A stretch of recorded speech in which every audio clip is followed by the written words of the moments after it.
Hello and welcome back. Today is Saturday, October 25th. I have your four best bets for you in the NBA today. As always, if you're new to the channel, welcome to the page. We get a 5-game NBA slate here. Hey, it's a football weekend, World Series Game 2. They know you have other obligations to watch other sports here, but we have 5 pretty decent basketball games overall, I would have to say. Today's theme, though, is back-to-backs. The Magic, the Hawk, the Grizzlies, the Suns, and I said the Grizzlies twice here. So the Grizzlies coming off of back-to-backs.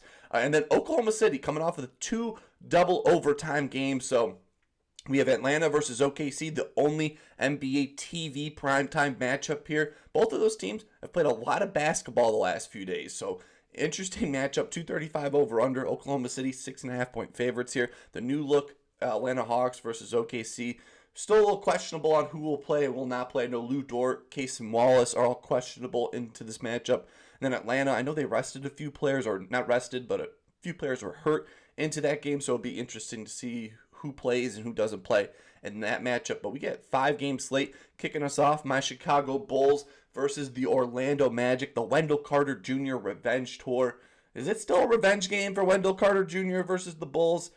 Maybe. It's been about forever since that trade, but maybe a revenge game for Vooch, maybe a revenge game for Wendell Carter. Charlotte versus Philadelphia. I kind of wish this was the NBA TV game. VJ Edgecombe, home debut.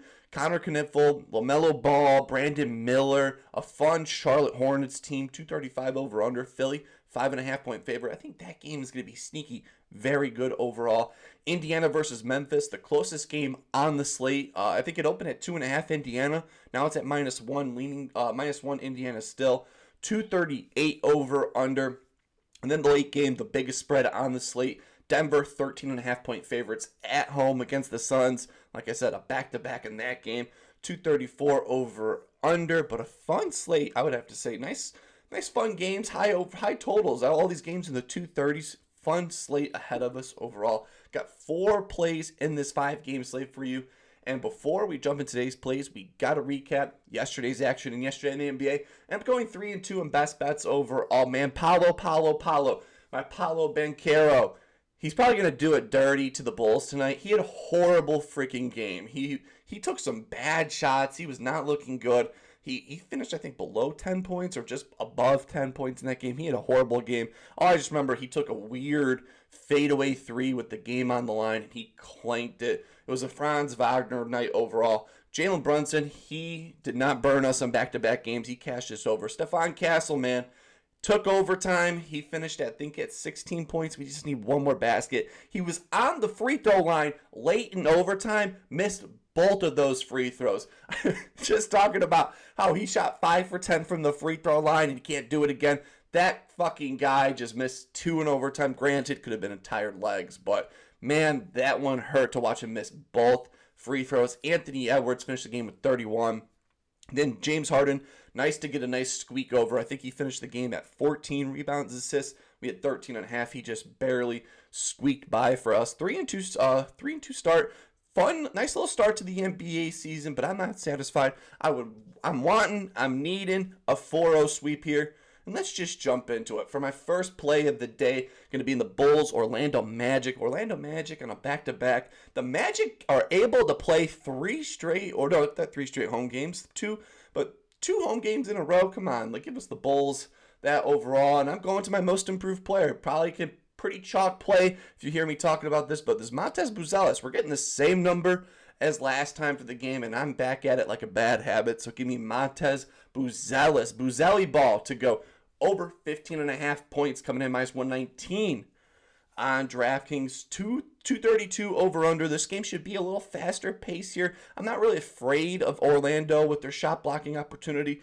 Buzelis is 0 for his last 3 against the Magic, only averaging 6 points per game against them overall. But hey, I think he's gonna have a great game because game 1 it showed. He dropped 21 points, shooting 7 for 12 on the from the field. He took the 3rd most shots on this Bulls team. Vucevic went absolutely nuclear in that first game. Shot 11 from 18 from the field. He couldn't miss. We normally don't get that for Vucevic in a lot of these games, so I still think there's a lot of upside for Buzelis with the points overall. Orlando, it is super early in the season, but Orlando allows the 13th most points to the power forward position, so a great opportunity for Buzelis to continue to step it up for this Bulls team. In the preseason, he averaged 17.6 points per game in the preseason. 17.6 points per game. The team trusts him as the third option on this year. On this team, he's gone over 3 for his last 5 games overall, averaging 14.8 points per game with the last 5 games. That's bleeding into last season, majority of them, but 17, 20, 7, 9. Then he had 21 in game 1 overall.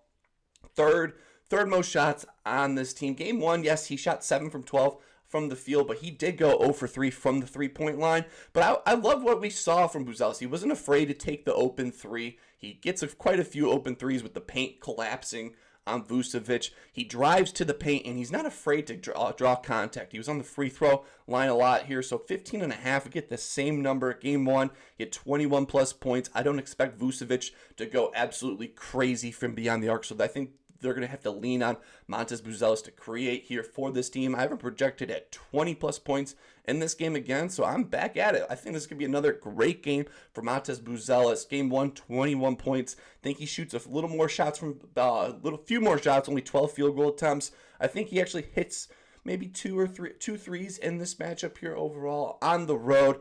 Yet to do it against Orlando. Nothing better than right now. So give me Montez Buzelis to go over 15.5 points, coming in -119 on DraftKings. Jumping to my second play in the Charlotte-Philadelphia. Like I said, probably my favorite game on this whole slate. 234 over/under. Philly 5.5-point favorites at home, and I'm going with the rookie who dropped 34 points on his 34 points in his NBA debut. Now he gets his home debut, and that's VJ Edgecombe. So give me VJ Edgecombe to go over 17.5 points, coming in -104 on FanDuel.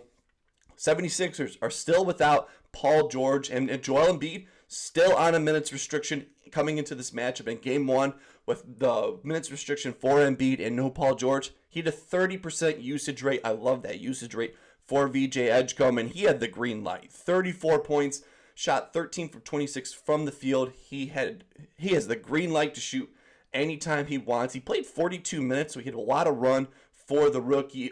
In preseason, he balled out a lot. 14 points, 10 points, and then 26 points. Then, first game of the season, he had 34 points. The last preseason game he did play was at home, had 26 points in that matchup here, where he only played 34 minutes, and that's his normal minutes. So, game 1, he played 42. I think that time is going to come down. I think he's going to play normally around 34 minutes, so I still think there's an opportunity for him to go past the 17.5. Joel Embiid is still hurt into this matchup here. No Paul George. He has the green light. He shot 26 field goal attempts in the preseason. He had 18 field goal attempts in 34 minutes. I have him projected at 22-plus points in this matchup, so still a lot of opportunity. So my projections have him, 5-plus point advantage here. I still think VJ Edgecombe is going to have a great game. No minutes restriction. He has full go, 30% usage rate. The ball will be in his hands in this game. 234 over/under, close spread, home debut. I think VJ Edgecombe has another massive game to start off this season. Potential rookie of the year. Out of all the rookies, he's looked the best. I liked him coming out of the draft here. I think he still has a great opportunity. I think this line's going to be closer to like 18.5, 19.5 going forward. So at 17.5, I'm all over it. So give me VJ Edgecombe to go over 17.5 points, coming to -104 on FanDuel. Jumping to my third play of the day in the closest game out of all of them. Memphis versus Indiana. 238 over/under. Indiana, 2.5-point favorites. I think it's now 1-point favorite in this matchup here. And the main man for this Indiana team is Pascal Siakam. Pascal Siakam had the most shots overall on this team. They're going to lean on him. He has a great matchup here with no Halliburton. I still think he has great success still out there for him. So give me Pascal Siakam. I'm trying to think of a nickname. Spicy P. That's his nickname. Spicy P to go over 20.5 points, coming in -125 on DraftKings. Game 1 had 32 points, shot 12 from 25 from the field.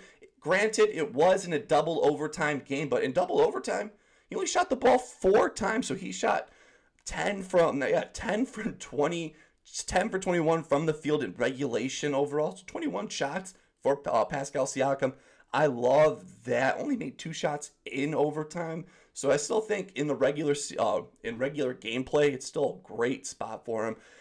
He's gotten this over 1 for his last 2 versus Memphis without Halliburton in the lineup, averaging 21.5 points per game. With the last 2 games, he had 24 and 17 points.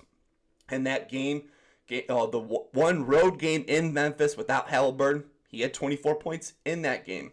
67% hit rate last season without Halliburton in the lineup, so he has great overall consistency without Halliburton in the lineup. Again, you're probably reading it. Yes, it was double overtime. There was no way he was easily going to get that over. But again, only 4 shots in overtime, only making 2 of them. So he had 32 points. He still had 28 points in regulation. I have him projected at 24 plus points here. And last season, Memphis allowed the 3rd most points to the power forward position. So high over under, close game. It's an opportunity where last season, Memphis allows the 3rd most points to the power forward position. I think this is another great opportunity for Pascal Siakam.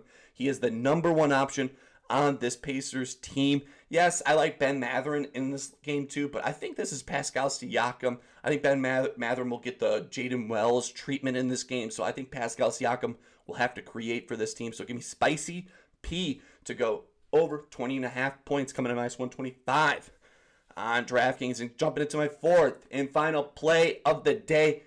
Normally don't like betting games with a high spread like this one. 13.5 spread. Denver versus Phoenix. 234 over under. But anytime Nikola Jokic is at home, I have to take him to get a triple-double. So give me Nikola Jokic to get a triple-double, coming in at +153 on DraftKings. 56% hit rate at home in the regular season. So I love that. At home, he's a better player. The role players shoot better at home, and I think Nikola Jokic will have plenty of opportunities for dimes.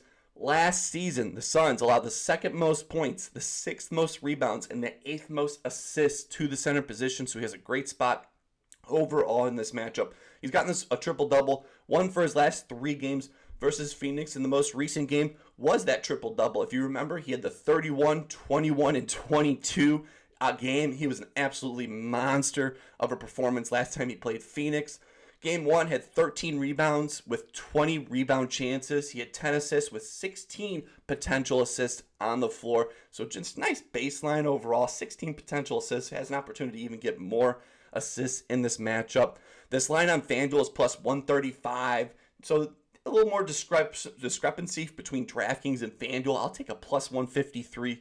56% hit rate last season at home. So I love him at home. He plays better. I have him projected to get a triple-double last season. The last 5 home games, he got a triple-double and 4 for his last 5. So very consistent at home. 1 for his last 3. I have him projected to triple-double. 234 over under. Hopefully this game's a little closer, so he has a lot more passing opportunities. But hey, Cam Johnson's yet to have a great game, so he has a lot more opportunities to throw to the corners and splash a bunch of buckets here. I think Nikola Jokic is going to get a triple-double, so give me Nikola Jokic on DraftKings at +153 to get a triple-double. And those are my 4 best bets for you in the NBA today. Let me know down below what's your favorite play. Love tailing you guys in the comment section. Shout out Josh O. He's been giving out dimes in the comment section. I think 2 for his last 3 overall. But today, I know he's going to bang a good one in the comment section. Triple-double for Nikola Jokic. Pascal Siakam over 20.5. BJ Edgecombe, the rookie of the year, over 17.5. And then Montes Buzelis, the most improved player on the year. My favorite player on the Bulls to go over 15.5 points. Let me know down below what's your favorite play in this 5-game slate. Been a fun start to the NBA season. I truly appreciate the support this page has been getting. I just love talking NBA action. Thinking of starting a little mini different segment for tomorrow, so definitely look out for that. Hopefully having a wonderful Saturday. Keep on smiling, and I will see you in the next one.